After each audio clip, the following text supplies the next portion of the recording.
नमस्कार, स्वागत है आपका डॉक्टर साहिब में और मैं हूं आपके साथ Saumya Rathi.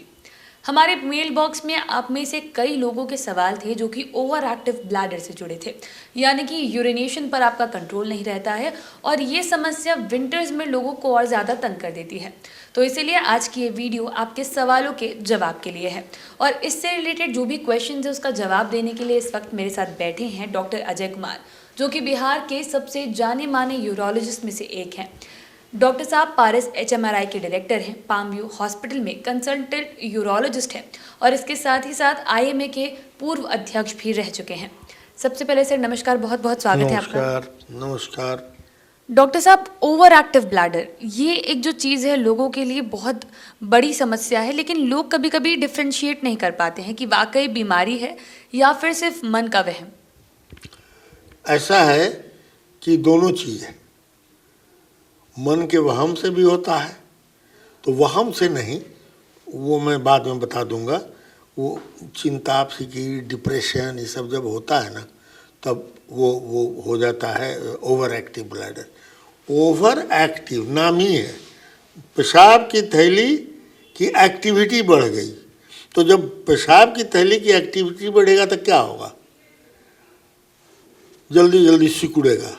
Hyper active bladder है। Over active bladder becomes hyper active. तो जरा सा यूरिन रहेगा उसमें ओवर एक्टिव हो जाएगा। अब इसका कारण क्या है? दो कारण इसके होते हैं। एक तो नर्व जो चलते हैं ब्रेन से, उन नर्व के कंट्रोल में पेशाब की थैली का कंट्रैक्शन होता है, और नर्व की जटिलता है कि कब कितना भरेगा थैली, तो उस थैली को लगने लगेगा कि अब हमको खाली करना है। तो ये एक बहुत सूक्ष्म बैलेंस मेंटेन होता है कि थैली 400-500 सीसी थैली में पेशाब जब जमा हो जाए, तब एक दूसरे तरह का नर्व जो है, जिसको कहते हैं तंतु प्रणाली, वो काम करना शुरू करती है। जब तक पेशाब की थैली भरती है तब तक वो प्रणाली डाउन रहती है, और दूसरी तंतु प्रणाली काम करती है जो धीरे धीरे थैली को बढ़ाती है ताकि वो ज़्यादा से ज़्यादा यूरिन कलेक्ट कर सके, 400-500 सीसी। और जब एक लेवल आता है तो सेंसेशन आने लगता है ब्लैडर में। जैसे ही सेंसेशन आया तो दूसरी प्रणाली काम करने लगती है तंतु की, जो कि ब्लैडर को कंट्रैक्ट कराती है और आदमी का पेशाब करने की प्रक्रिया शुरू हो जाती है। अब ओवर एक्टिव ब्लैडर इसी प्रक्रिया में है। यदि थैली भर रहा है और उसी समय दूसरा वाला तंतु जागृत हो जाए किसी न किसी कारण से, जो कि सीधे उसका ब्रेन से संबंध है, तो वो जागृत यदि हो जाए तो थोड़े सा भरेगा और कहेगा पेशाब, हम इच्छा होगी पेशाब करें, पेशाब करने चले जा रहे हैं, थोड़ा थोड़ा निकल गया। तो ये स्थिति जो है, तो जैसा बताया तुमने कि साइकोलॉजिकली भी हो सकती है। जैसे एक सिचुएशन करो, इंटरव्यू देने जाना कहीं है, क्या तुम्हारे बहुत important football match, cricket match हो रहा है, बहुत क्लासिक टाइम है, सारा मेसी गोल करने जा रहा है, कर रहा है, इस तरह का, तो तुम बहुत एक्साइटेड हो, उसमें जा रहे हो तो टेंशन में हो। यदि इंटरव्यू में उस समय तो कहोगे इंटरव्यू का हमारा 2 विद्यार्थी के बाद हमारा होने वाला है, तो जरा एक बार वॉशरूम हो लेते हैं।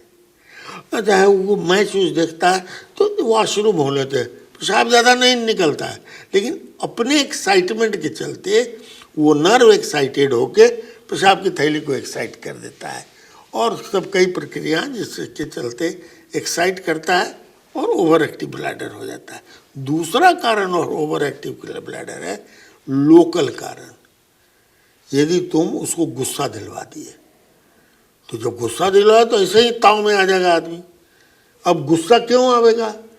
सूजन यदि हो जाएगा पेशाब के थैली के अंदर, पेशाब की थैली है, इसके अंदर सूजन आ गया।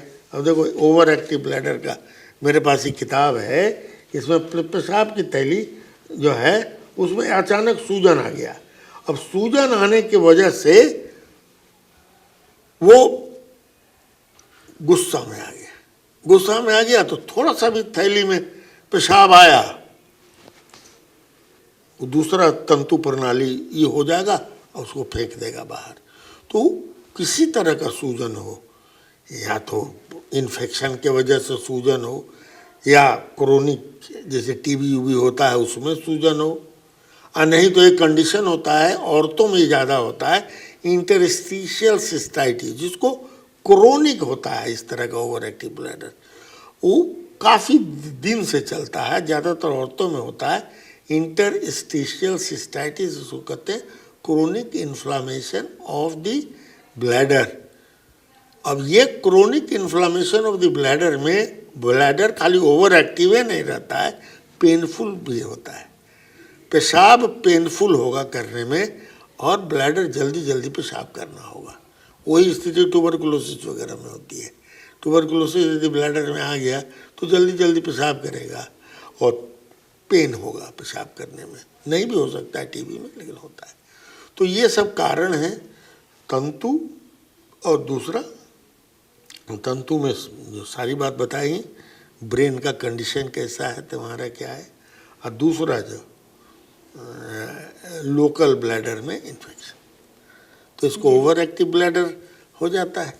जी, उम्मीद करती हूँ कि डॉक्टर साहब ने जो सारी बातें बताई हैं आपने उन्हें ठीक तरीके से सुना और समझा होगा। इसी के साथ बहुत जल्द मुलाकात होगी अगले एपिसोड में। अगर ये वीडियो फेसबुक पर देख रहे हैं तो पेज को लाइक और फॉलो करें, यूट्यूब पर देख रहे हैं तो चैनल को सब्सक्राइब करें। आप कमेंट सेक्शन या मेल बॉक्स के जरिए हमें बता सकते हैं कि डॉक्टर साहब से आपके क्या सवाल हैं। धन्यवाद।